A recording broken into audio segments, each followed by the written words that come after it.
Kind of move. Let's continue to move forward and kind of talk about like what is a proactive leader going to look like right now.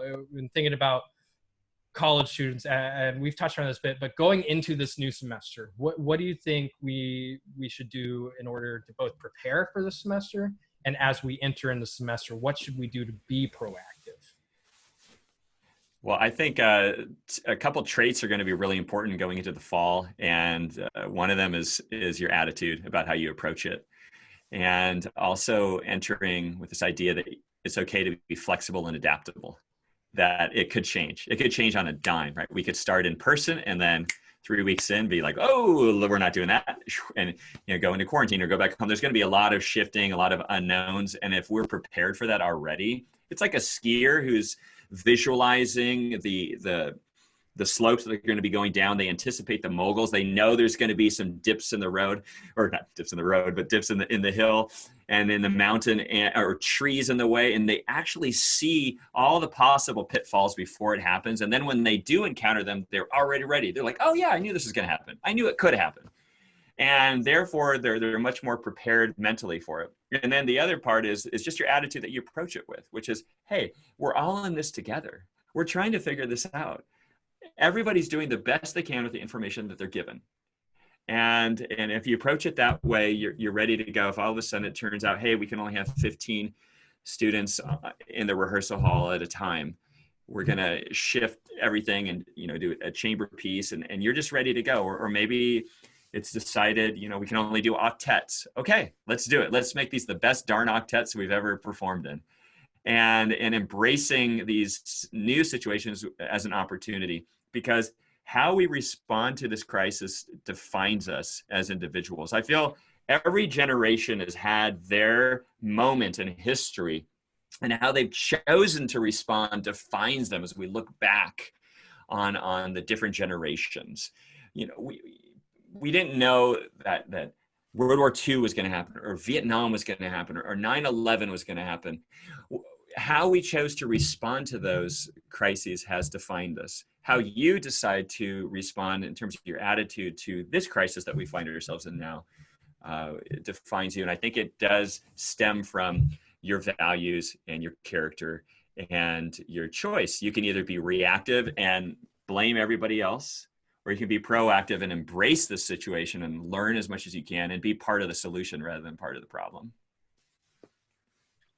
Absolutely. I think the flexibility, I think, and showing that sense of understanding that, a lot of our professors and our teachers, and I see this even at the public school level too, it was such a shift from in-person to online that most of our teachers have not been trained to teach online. That's a different animal altogether.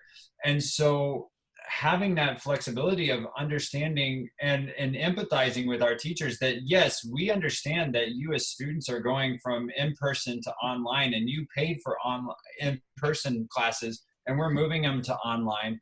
It's the same way for your professors, and that they're having to shift gears just as much on trying to figure out, how do we make this accessible? How do we still get,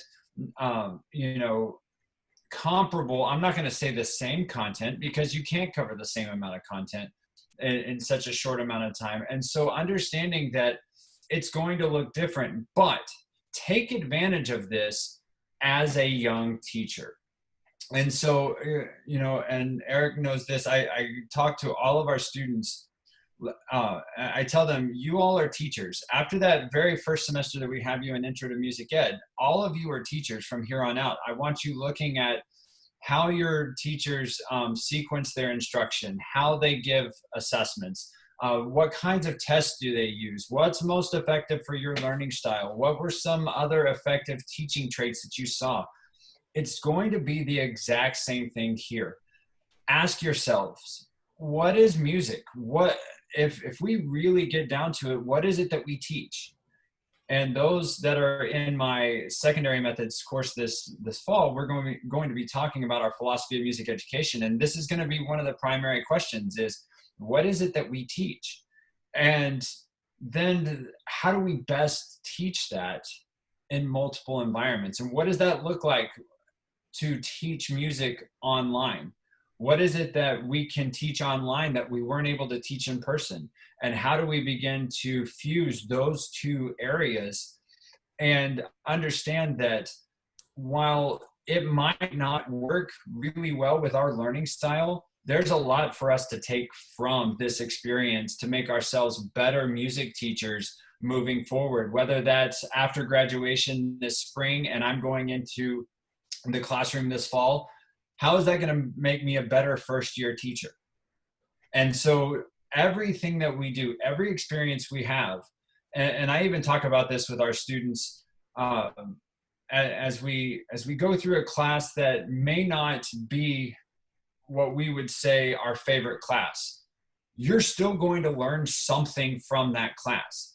It might be learning a teaching technique. It might be learning something maybe it's something what not to do, but you're learning something. You're learning something that's going to make you a better teacher. You're putting another arrow into your quiver. So what are we going to take from this experience? And that's how we become proactive leaders through starting back up in the fall. And I think it was Frank Troika who mentioned this. When we're going to be looking for jobs for employment, this is something that we can share our experience with and talk about of how we had to be flexible. Because I think you guys probably attest, but being a teacher, you need to be flexible. You need to be able to deal with any situation that pops up. And I think depending on how we're choosing to respond to these situations, if we're going to take this opportunity to learn about how to be flexible, how to adjust, how to work all these online different things, and just share that experience of like, I was able to adjust with this and learn even more just because the way I was able to adjust. It'll be a unique thing as we're going through and looking for jobs for the older students and everything. Be like, yeah, I had to adjust pretty quickly on the fly with how the things and just be open about it. Be open about the experience. There's some parts that won't be the same, but this is still a unique opportunity. And I try to use that word opportunity when it comes to things, even if I'm not super excited about it all the times. If I continue to use the word opportunity and it has that positive connotation with it, this is an opportunity to continue to learn. As Dr. Arau calls his alarm clock, his opportunity clock. These difficult situations are opportunities to learn and to grow and just to make that choice.